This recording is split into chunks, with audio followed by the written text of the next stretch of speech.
Samajwadi party से जुड़े हुए मित्रों से कहना चाहता हूं, भारत की विरासत पर आप गौरव की अनुभूति नहीं करते? कम से कम जिनके नाम पे आप राजनीति करते हैं उनके विचारों को ही मान लेते। डॉक्टर राम मनोहर लोहिया ने इस बात को कहा था कि भारत की एकात्मता के 3 आधार हैं,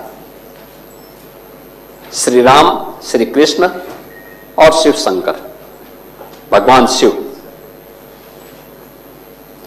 जब तक भारत की जनता इन 3 देव महापुरुषों के प्रति श्रद्धा का भाव रखेगी, तब तक भारत को भारत बने रहने से कोई रोक नहीं सकता। दुनिया की कोई ताकत भारत का बात नहीं कर सकता। डॉक्टर राम मनोहर लोहिया प्रखर समाजवादी थे। वे हमारी विचारधारा से जुड़े हुए नहीं थे, हां कांग्रेस के विरोधी थे, अपने मुद्दों पर लड़ते थे। आज समाजवादी पार्टी डॉक्टर लोहिया के विचारों से कितनी दूर भाग चुकी है। आज राम को, कृष्ण को, शिव की परंपरा को, भारत की विरासत को कोसना यह समाजवादी पार्टी का मानो जीवन का उद्देश्य हो गया। और दुर्भाग्य है कि उन्होंने आदर्श किसको माना है? यानी औरंगजेब को। औरंगजेब को वे लोग अपना आदर्श मान रहे हैं। औरंगजेब का पिता शाहजहां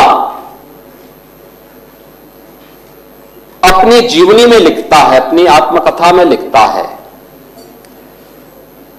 कि खुदा करे कि ऐसा कमबख्त किसी को पैदा ना हो।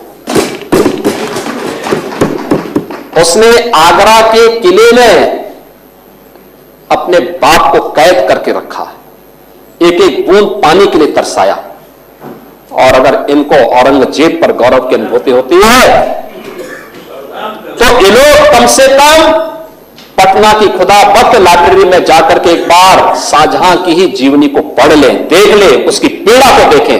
हां, जिनका आचरण औरंगजेब जैसा है वे लोग औरंगजेब पर गौरव की अनुभूति करें, लेकिन भारत को कम से कम इस पर न करें। और समाजवादी पार्टी को इसका जवाब देना चाहिए।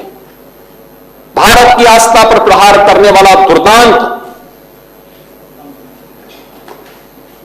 धर्मांत, क्रूर शासक, उसको समाजवादी पार्टी आदर्श मानती है।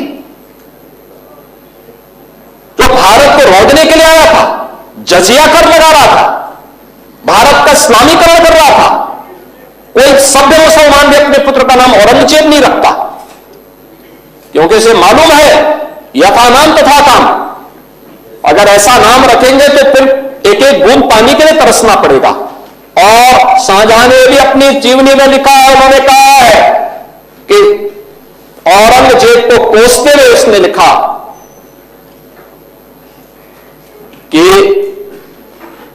तुमसे अच्छा तो यह हिंदू है जो जीते जी तो अपने बुजुर्ग मां बाप की सेवा करता है, मरने के बाद श्राद्ध तर्पण के माध्यम से वर्ष में एक बार उन्हें जल देता है। तुम तो मुझे एक एक बूंद पानी के लिए तरसा दिए हो। अब समाजवादी पार्टी यह तय करे, ये पटना की खुदाबख्त ये समाजवादी पार्टी का नेता, आपका विधायक घोषणा करो ना, उस कमबख्त को निकालो पार्टी से और उसको एक बार यूपी भेज दीजिए, बाकी उपचार हम अपने आप करवा लेंगे। जो व्यक्ति छत्रपति शिवाजी महाराज की परंपरा पर गौरव की अनुभूति करने की बजाय लज्जा महसूस कर रहा हो और औरंगजेब को अपना नायक मान रहा हो, क्या उसको भारत के अंदर रहने का अधिकार होना चाहिए क्या?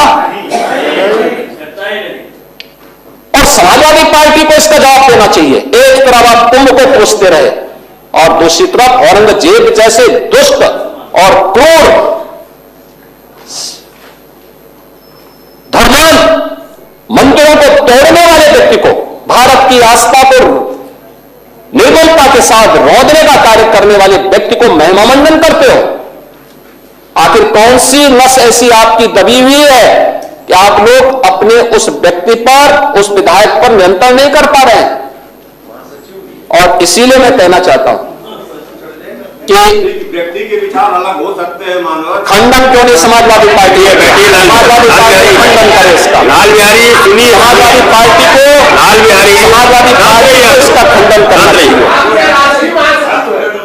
समाजवादी पार्टी को इसका खंडन करना चाहिए और समाजवादी पार्टी को इसको बाहर निकाल देना चाहिए, निकाल देना चाहिए बाहर, या यहां बुलवाइए सम्मेलन में। उत्तर प्रदेश तो ऐसे लोगों का उपचार करने में बहुत देरी नहीं करता है।